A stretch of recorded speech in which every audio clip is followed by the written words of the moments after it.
Good morning and welcome back to another video for Final Fantasy XIV with me, Meoni. The time at the minute is 7:47 AM my local time, and it is the 13th of September 2022. In particular, this is all about the new patch that you might have seen being added to the game today with downtime, which is for patch 6.21. So this will feature the notes in here in case people are unable to read them currently whilst they're on the go. Let's go through this. So the first thing to notice is that 6.21 does not add any major features to the game. However, it does actually fix a lot of the issues that people had. So let's go straight through this. The first thing in the playable contents section is to do with housing. One of the housing items, known as the pendant wall light, apparently the illumination of this has been adjusted. I'm not really sure what was wrong with it previously, but that has been fixed. So I still don't know what the problem with that light was, but that's been fixed. Battle system changes then, specifically there are changes to both Paladin and Marauder/Warrior. With Paladin, those are potency changes. On Holy Spirit, we have the potency increased from 280 to 300, and Requesicat potency has been increased from 560 to 600. Confitia potency is now 1000, up from 900. Expiation, I think I've probably butchered that, potencies increased from 340 to 420. Blade of Faith and Blade of Truth have also had their potencies increased. Faith 460 to 480 and Truth 540 to 560. These adjustments are basically in line with the decisions that they've made to bring things up to par, in their opinion. Marauder and Warrior. Storm's Path then, potency's been increased from 130 to 150, with the combo potency on that action increased from 410 to 430. Storm's Eye, potency's increased to 150 from 130, and its combo potency's from 410 to 430. And Fellcleave, potency's been increased from 460 to 470, and Upheaval potency's been increased from 350 to 360. Those are all of the changes, so mostly buffs to potency on abilities from Paladin and Marauder/Warrior. It was a little bit of a meme recently about Paladins in tanking in endgame, so hopefully this has at least slowly addressed some of the issues that Greater outlined. I haven't played tank as a main in content for quite considerable amount of time, so you'll have to please talk about that in the comment section and let me know what you think about these changes and if they will address the problems that seemingly exist, at least at endgame. So let's move past this then. A really big one is the HP of Hephaestus. The HP of Hephaestus in Abyssos, the 8th circle on Savage, which is obviously the Abyssos number 4, or P8S as people might call that, has been reduced. They say this adjustment applies to both phases of the battle, specifically only to the Savage version, which is obviously where it's needed.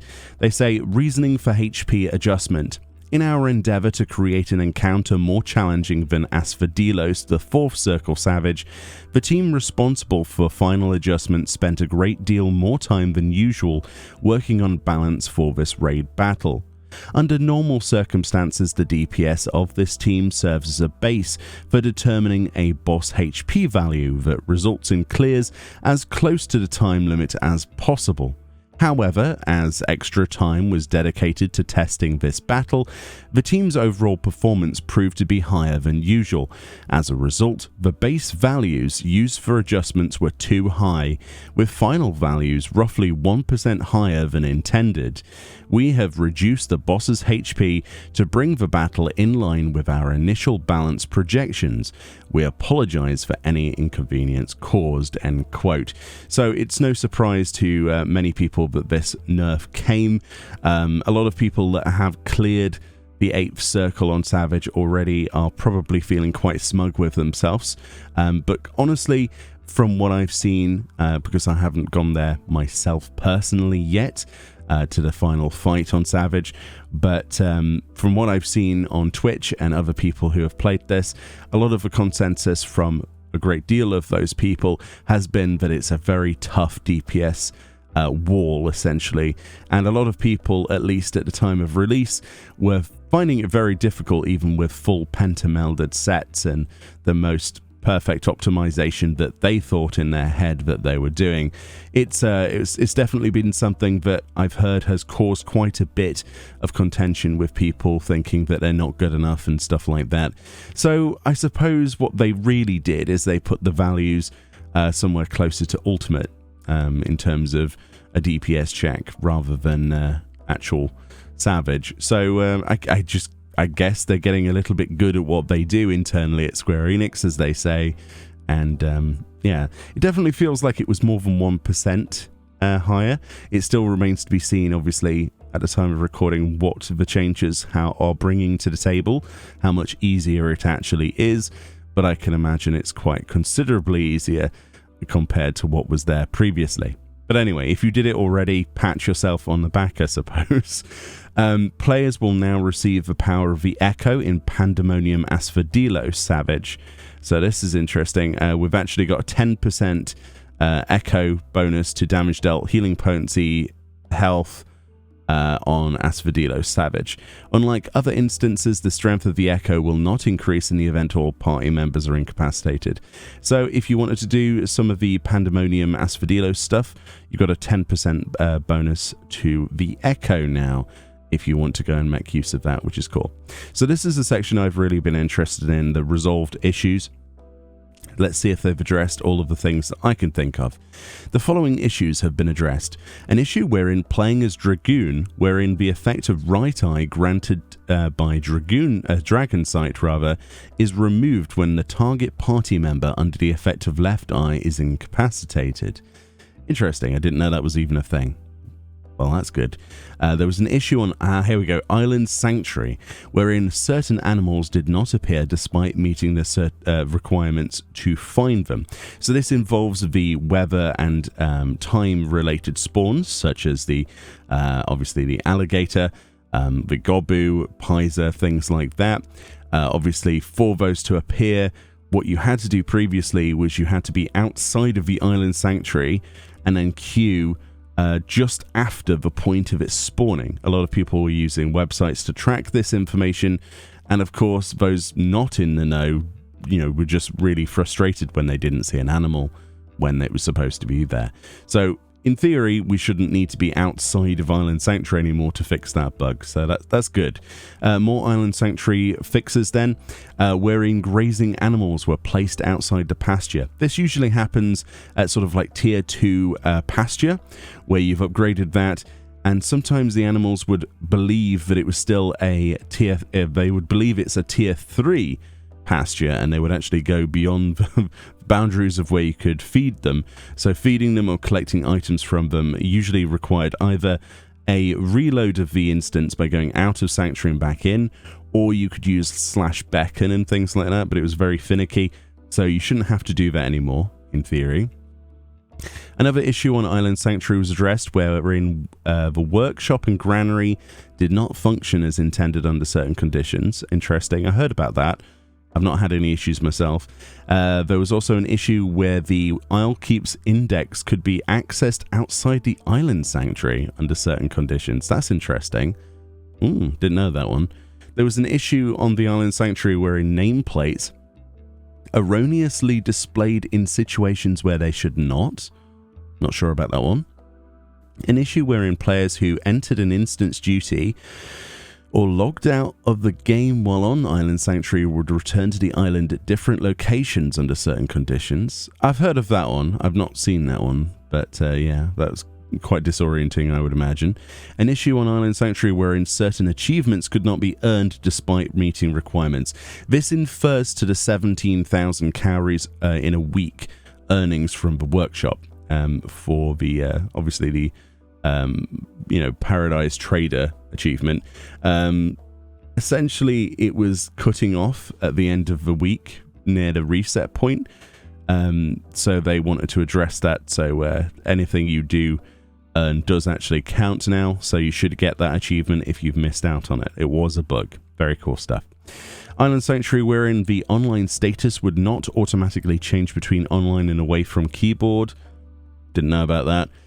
Using the Glamour Dresser, wherein executing the iSearch command with a large number of items in the dresser and armoire forcibly closed the game client. I recently made a Twitter post about this, and a forum post had already been made about this that I bumped up, and we talked about this not long ago. I don't think I did a video on it because I didn't think it was going to be a major issue. Obviously it's been fixed, so that's good. Essentially, I was using iSearch, and if you had your Glamour Dresser full of all 800 items, and you had, I think it was in total more than 1,500 items or something stored on your character, using /iSearch for any item, which is a command line you can type in chat. You go /iSearch space and then, like, I don't know, Mackay, for example. Instead of bringing up a list of results of where those items are, it would just hard crash the game. This happened to me quite a bit, so I'm glad that that's been addressed. Thank you, Square Enix. That's awesome. An issue wherein the Rowena's representative NPC in Foundation would not allow the exchange of certain materia. Interesting, I didn't know about that one. There was an issue equipping Isle farmhands boots together with certain items caused their graphics to display incorrectly. Oh, nice. They've hit this one on the nail then. Obviously, we had the farmhand boots, which is a reward from hitting rank 10 and finishing off your island, lighthouse and things like that. The achievement granted you access to a quest line where you got a full set of glamour. This farmhand's glamour, rather, actually had a pair of boots that are really beautiful. Only thing is, anything that's like of a certain length, so skirts, robes, dresses, shirts, anything of a certain length on the leg that goes down there, basically disappeared the leg. You had invisible leg. I did a video on this. It's quite funny. I'm glad I did a video so people can see that for prosperity in the future of what happened. But they fixed it. Very cool stuff. There was an issue wherein music played using the Stigma Orchestra and Roll and Toll of the Bells Orchestra and Roll were erroneously switched. Oh, interesting. Oh, that's an easy mistake to make.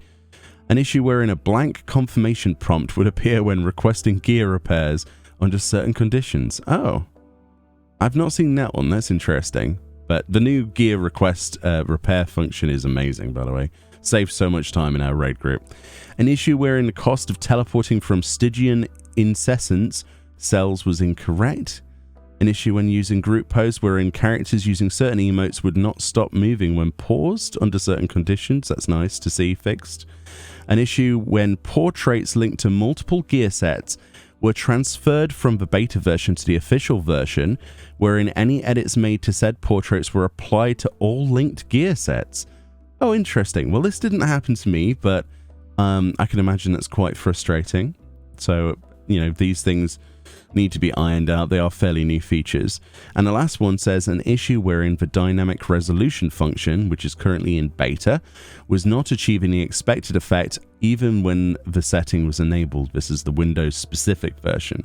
So that's a new feature that's supposed to make it easier for you to have less frame drops, essentially. It is a dynamic resolution function. How do I really explain this? I think we need to do a video on that at some point to really get into it, what that means. But more fixes are to be expected for that. And it says other various issues have also been addressed.